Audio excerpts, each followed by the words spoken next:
Bonjour à tous et bienvenue dans la Debug Room. Au sommaire de cette émission, on va vous faire une petite section veille très légère parce que on a tous plein de choses à faire avec Noël et les fêtes qui arrivent. Dans le dossier de cette émission, on vous parlera de Skilly.com qui est un service vraiment intéressant, je vous en parlerai tout à l'heure. Dans la Toolbox, je vous parlerai d'un script jQuery qui est magique pour les vidéos, pour le responsive web design avec les vidéos. Et dans la zone 404, on vous parlera du Cardboard de Google.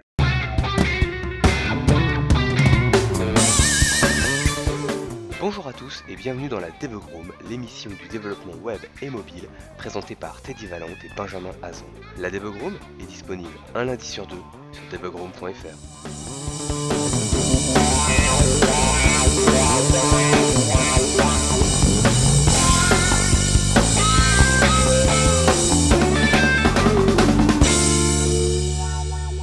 Et on enchaîne avec la section veille. Gardez l'œil ouvert, c'est la section veille.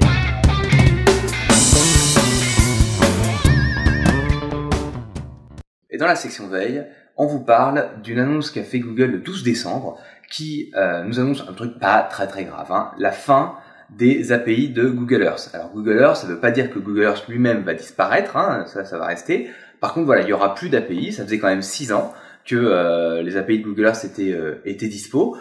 Je sais pas si vous en êtes beaucoup servi, moi j'ai dû m'en servir une ou deux fois pour des applis, mais pas beaucoup plus. Donc du coup, si vous aviez des API qui tournent encore avec des API Google Earth, pensez à les éteindre puisqu'elles vont plus fonctionner. Mais elles vont pas s'arrêter tout de suite parce Google va laisser les API de Google Earth tourner pendant encore un an et ça sera coupé du coup le 12 décembre 2015 exactement. Donc voilà, pas de panique, mais commencez à prévoir un changement d'API. Donc moi d'ailleurs je ne connais pas vraiment de remplacement aux API que proposait Google Earth. Si vous en avez, n'hésitez pas à nous le donner dans les commentaires des notes de l'émission. Ça nous intéressera d'en parler si ça en vaut la peine de faire partager tout ça à tout le monde. Voilà un petit peu ce que j'ai à vous dire. On va enchaîner avec un article qui vient du Developer Blog d'Apple et qui nous parle de la méthode NS Method Signature, qui était en fait des méthodes disponibles en Objective-C. Et donc, dans leur mécanique d'évangéliser le langage de programmation Swift, ils nous ont proposé ils nous ont expliqué pour quelles raisons ils ont enlevé NS Method Signature de Swift, c'est-à-dire qu'il n'y a pas de fonction équivalente à ça. Alors attendez, on va calmer les choses. NS Method Signature, ça servait à quoi?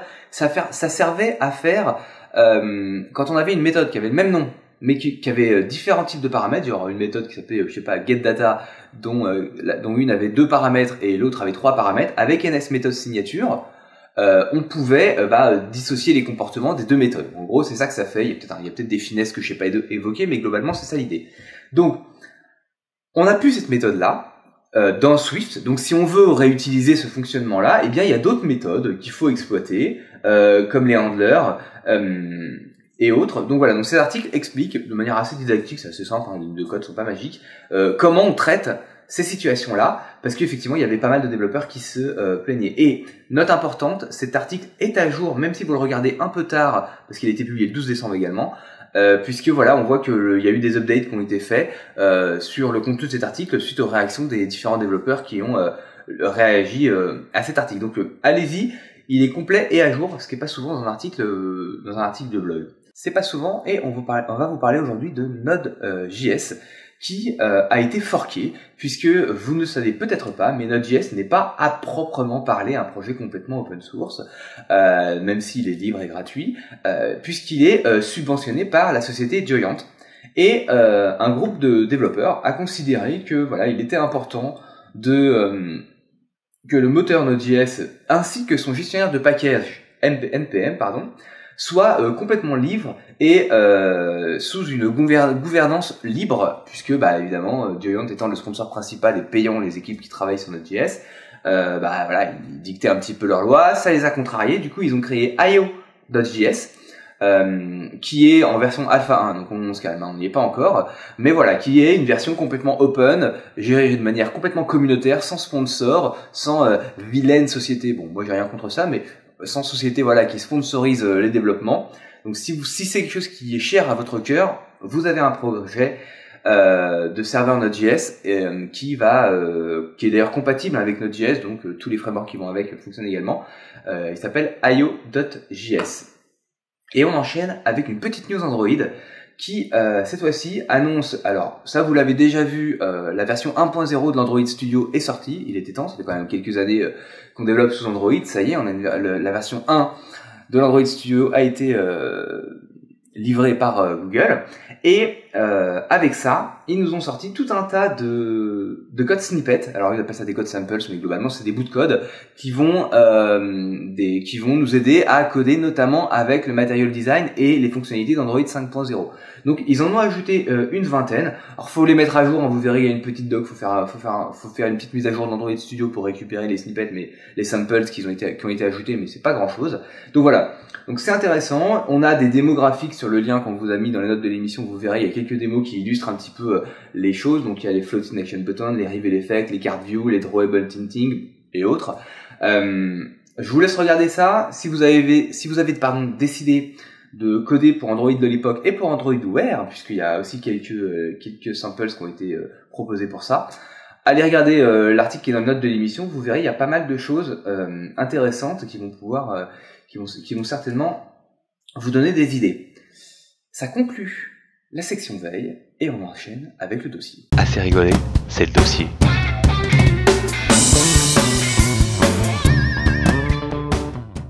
Et dans le dossier, aujourd'hui, je vous parle de Skilly. Alors Skilly, vous connaissez certainement, en tout cas si vous ne connaissez pas, je vous invite à regarder de plus près.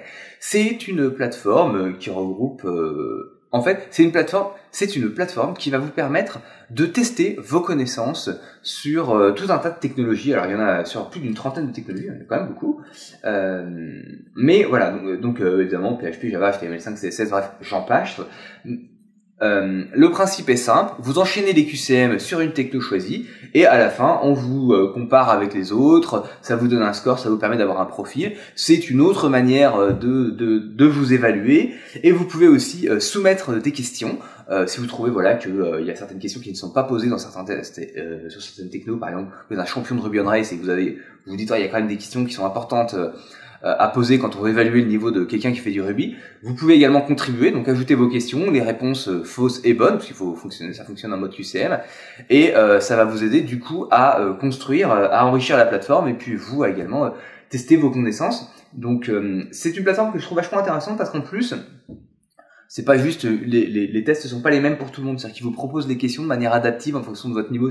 S'il voit que les questions hyper simples, vous avez tout le temps tout bon, il va monter très rapidement le niveau des questions de manière à ce que vous arriviez à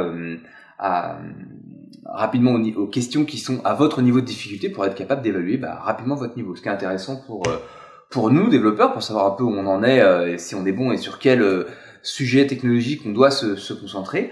Et c'est aussi intéressant pour les entreprises. Et c'est là qu'intervient Skilly Pro. Alors Skilly Pro, c'est un service dédié aux professionnels qui ont envie d'évaluer les compétences techniques d'un candidat rapidement. Donc c'est un service qui se paye au nombre de candidats qu'on veut tester. Donc voilà, on peut tester différents. On a des packs avec allant de 20 jusqu'à candidat illimité.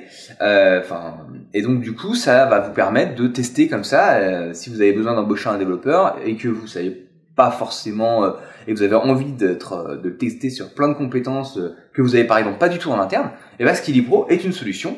Parce que vous allez pouvoir le soumettre à des tests qui ont déjà été validés par d'autres développeurs du sujet pour évaluer rapidement et de manière un petit peu sérieuse son niveau, là où habituellement on fait une interview ou éventuellement quelques tests de connaissances avec un de nos développeurs en interne dans notre équipe. Donc moi je trouve ça vraiment intéressant, notamment quand on a envie d'étendre son réseau, sa palette de compétences et qu'on a besoin d'embaucher un mec qui fait du Node.js et que nous dans notre équipe on a personne qui fait du Node.js. Comment je fais pour évaluer ce mec-là, savoir s'il est bon ou pas, à part regarder son CV et éventuellement appeler quelques-unes de ses références. Et voilà, j'ai des tests, Skilly Pro est là pour ça.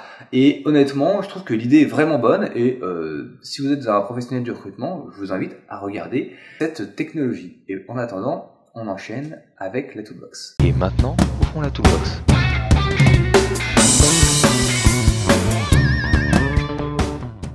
Et dans la toolbox, aujourd'hui, je vous parle d'un petit script jQuery que vous connaissez probablement, qui s'appelle Fitvid. .js et qui a ni plus ni moins la prétention assez simpliste de vous permettre de faire du responsive web design avec vos vidéos. En gros, ça vous fait un truc assez simple, c'est-à-dire que ça va vous permettre d'adapter automatiquement la largeur de votre vidéo en fonction du conteneur dans lequel elle se trouve. Donc, vous allez faire votre responsive WebJS avec vos modules de bloc, avec Bootstrap ou n'importe quel autre framework, avec vos media query tranquillement. Et grâce à Feed.js, Feed.js va lui adapter la largeur de l'embed que vous avez intégré dans votre design automatiquement pour avoir tout le temps des vidéos à la bonne largeur et en maintenant le ratio, etc. Qui va avec. Donc ça, c'est quand même cool, parce que c'est vrai que c'est un problème qu'on rencontre souvent et le faire à la main c'est quand même pénible. Donc voilà, on a un petit script jQuery qui propose ça. Moi sincèrement je m'en suis servi plusieurs fois, ça marche vraiment nickel, c'est pas lourd, c'est pas compliqué à utiliser, on aurait tort de s'en priver, franchement, hein. Allez, on enchaîne avec la zone 404. En avant dans la zone 404.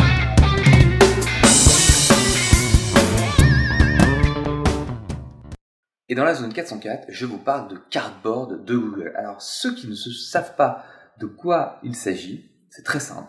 Lors de la dernière Google I.O., si je dis pas de bêtises, Google avait proposé un espèce de petit bout de carton que vous pliez, grâce dans lequel vous alliez pouvoir insérer votre téléphone Android, donc typiquement le Nexus, et grâce à une app, du coup vous allez pouvoir le mettre sur vos yeux.